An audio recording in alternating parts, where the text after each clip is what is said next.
All right. I am live, waiting for a couple people to come in, and I happen to be live remotely. I was going to pre record tonight and share it with you live, but I decided just to come on in. I am um, helping my daughter with a outside event today, and so I'm in the car and I'm going to record because I'm excited and I want to share the book No Small Potatoes. It's not going to be a good read because again I'm in the car. I would have done it outside the car, but it's music going as we're she's doing a birthday party. She does photables, and so I'm going to read real quick. Not going to be with you long, so I can finish up this event. But I didn't want to stop. Nothing's going to stop me for the next. Um, Again, we were doing 31 days total. Because again, we want to promote literacy. So tonight we're going to read the book No Small Potatoes. So if you've been with us and been listening, we've been doing culturally affirming books every day. And we will continue until September 18th. We have some great titles, some great books for you. And we want you to come in. If you are watching this on replay, share it. If you're watching it live, share it. Do a watch party right now. So again, we can get some great Afrocentric, culturally relevant, culturally affirming books in the homes of children. You know, because again, they might not know anything about this book. This book is not that old, and it is one of my favorites. I love Don Tate. He's the illustrator, and I literally bought it because I just love his illustrations. But when I actually read the book, I learned something. And so my grandson has a YouTube page called Historian Kid, and he actually did a video on Junius G. Groves. It's still being published and edited, but it's going to come out soon. So wait for it. So we're going to go ahead and get in tonight to the book No Small Potatoes. No Small Potatoes, Junius G. Grove. And it's kind of tight in here, so I might not be able to show all the pictures, but we'll show some of them. No, not 30, 11 million. Not exactly. One potato, two potatoes, 30, 11 million potatoes. Is that how many potatoes Junius George Groves grew? Look at the picture of all of those potatoes. No, not 30, 11 million. Not exactly. But he, Junius G for short, he sure grew piles and piles of spuds. So many that he was crowned the Potato King, a legend known far and wide. Folks were doubly amazed when they heard about Junius G's bleak beginnings in the Bluegrass State. Who knows what the Bluegrass State is? No crown, no kingdom. When baby Junius G first laid eyes on the world, he had nothing to call his own. Legally, not even himself. He was born into slavery on a plantation near Greensboro, Kentucky. Thank goodness Junius G didn't stay in slavery for a long, long time. He was yet young when freedom came. That happened when America abolished slavery in the late 1865.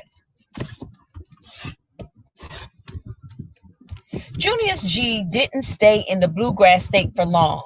Long in 1879, when he was about 20, he left, taking part in an ever-growing exodus, a great going out and a great going away. Here's a statement from him. I worked around for planters here and there and managed to pick a little reading figuring in a log cabin schoolhouse at Columbia, Kentucky. He wrote that in 1905. From Kentucky, Tennessee, and other southern states, tens of thousands of people, most country folks, and a host of youngsters in tow, shook the dust from their feet. Exoders, they were called.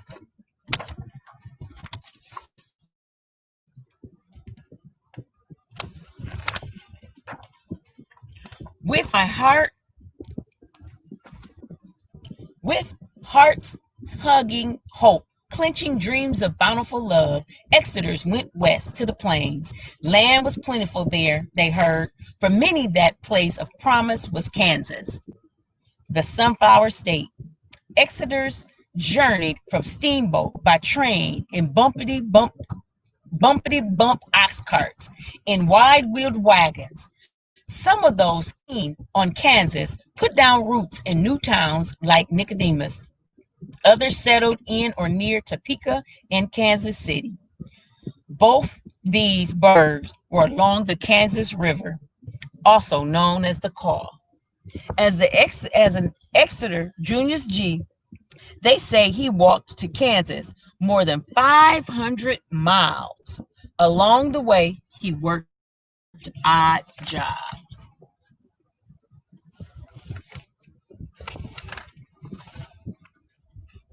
Junius G ended his journey in the Great Kaw Valley, in a part of Kansas City, Kansas, bound by Oxbow, Bend, and Kaw. This place was soon called the Aberdale. There, Junius G landed a job on a potato farm for a lowly 40 cents a day. Junius G could so easily have pitied himself over over his piddling pay, but he didn't. Instead, he made up his mind to just work hard. A few moons later, Junius G got a raise in pay to 75 cents a day. And he kept working hard, so hard that the man from whom he worked, J.T. Williamson, made him foreman of his farm. With that came another with that came another 50 more cents a day. Still, Junius G wanted more, and not just more money. He dreamed of farming for himself.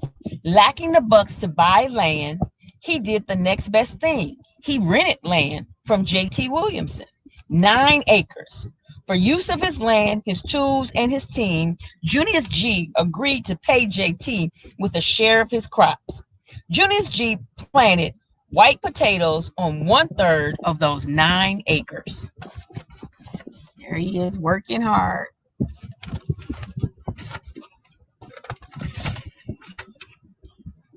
In time, Junius G was renting 20 acres, then 60 acres, growing more and more spuds, and he kept hoping for a farm of his own. Hoping alongside of him was Matilda E. Stewart, the woman he married about a year after he reached Kansas. Just like Junius G, Matilda E. was no lazy bones. She didn't hiccup and holler at the hint of hard work. With Matilda E., his sturdy helpmate, Junius G kept working hard, day after day, dawn to dusk. Come true hard, the couple slept away a day's weary in a one-room shack. Week after week, Junius G and Matilda E put off purchasing trifles and trinkets. They only bought needful things. That way, they could save up their spare dollar, nickel, and dime. Every spare penny, too. This money came from the crops they sold and from other work they did on the side, such as chopping firewood in winter to sell to townsfolk. Hard they were working in the winter months. Nothing stopping them. So I'm not going to read the whole book. Well, I'm going to read the next page, and then I'm going to stop. All that working and saving up paid off. In the late 1884, Junius G had his eye on 80 acres. This land was east of Edwardsville, near the mouth of the Kaw, its banks lined with cottonwood trees. Junius G and Matilda E had saved up $2,200. But those 80 acres near Edwardsville cost $3,600. Where would the $1,400 difference come from? The wind? A cloud? Some magic tree? No, sirree. It would come from hard work, and that's what Junius G believed when he handed over those 2,200 bucks with the promise to pay off the balance in 1 year. And look at the land that they're looking at. And the rest of the story goes on. Junius G and Matilda in 1 year saved up that extra $1,400. Now, again, we have to remember we're talking about the early 1900s. That was phenomenal to be able to do. Think about us right now in 2020. How many of us save up $1,400 in 1 year? And we make a lot more money than 75 cents a day. And so this is amazing. So again, if you have children, it's an amazing book to buy. This copy right here happens to my grandson. When I found the book, I fell in love with it, and we've been studying and learning more about Junius G. So let me tell you real quick a little bit about him. So he went on and bought acreage, and then he built a whole community where blacks that could not do other things because of the fact that there were laws that segregated and kept them down. And so he established this wonderful community where it had homes and businesses and their own golf course and all these different things that they weren't entitled to just because of the fact that they were black. But it gets better. When the country was in need, Junius G was one of the people that shipped all over the country from his farm, to the fact that he shipped to Canada and Mexico. That's why he was called the Potato King. But he didn't just do potatoes. He had other things that he did. But he was just phenomenal. So look him up. Learn more about Junius Groves. Again, a great, great story, a great way to teach history, and a great way to go in so many different things. For parents that might be homeschooling or you're supplementing the virtual schooling, that's a great book that you can teach so much. Geography is in that. You can teach about, again, history and about the Great Migration and about, not that second Great Migration where a lot of people went to Harlem. But this migration was the Exodus. They were called the Exeters. And so you have those different things that you can teach in there. Money concepts can be taught in there. And so it's going to be a great, great book to add to your library. So we hope that blessed you. Again, I'm not going to hold you long tonight, but I do want to share something. I have a little cheat sheet here. And so I want to say again, we're hosting this African American Children's Book Festival because we want children to know all of the plethora of culturally affirming books that are out there. Literally 10 years ago, 20 years ago, it wasn't as much that is available now. And we have a lot of indie authors, and indie authors are authors that are self-published. That's what I am. I have 2 published books right now and 2 more coming out.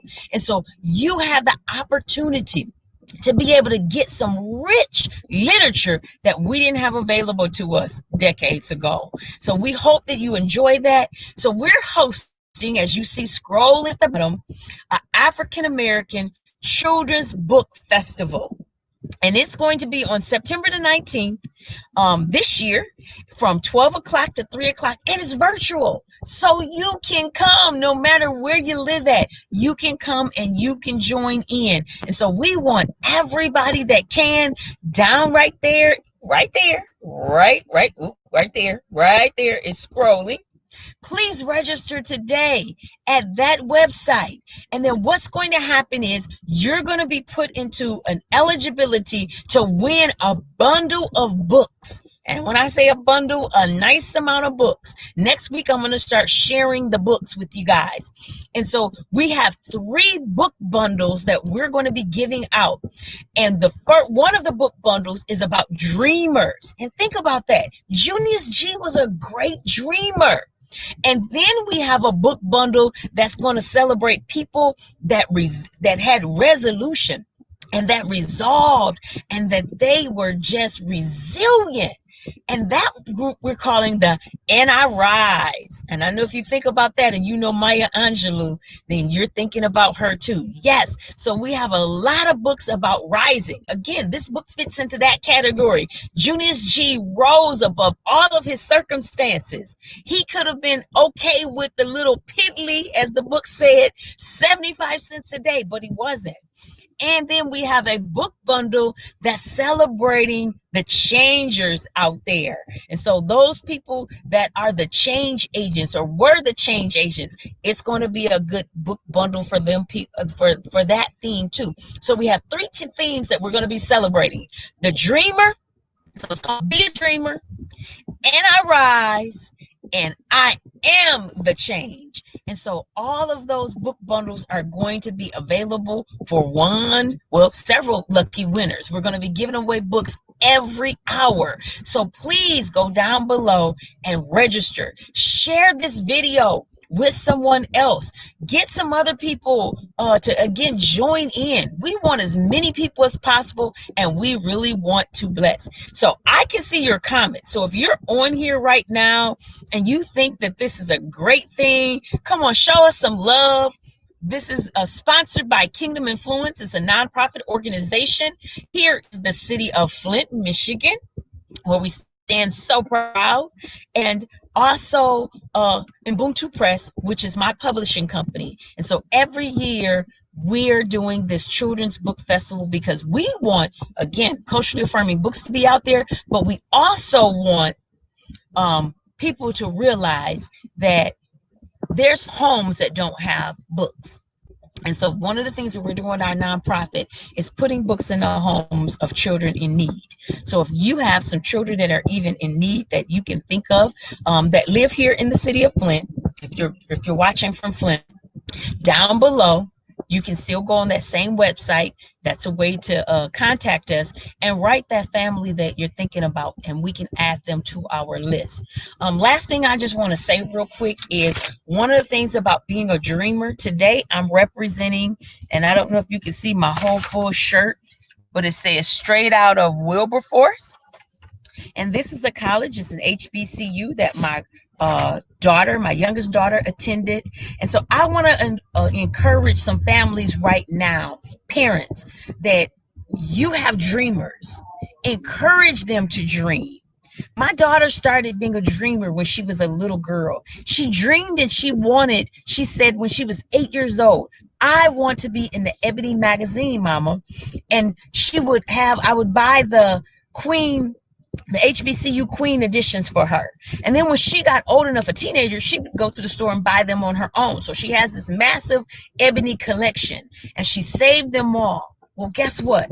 She spoke that out because she dreamed it. And in 2016, she was in the Ebony magazine as one of the HBC queens highlighted and featured that year. So again, dream big, dream large, encourage your children to dream. Be like Junius B. You can do anything.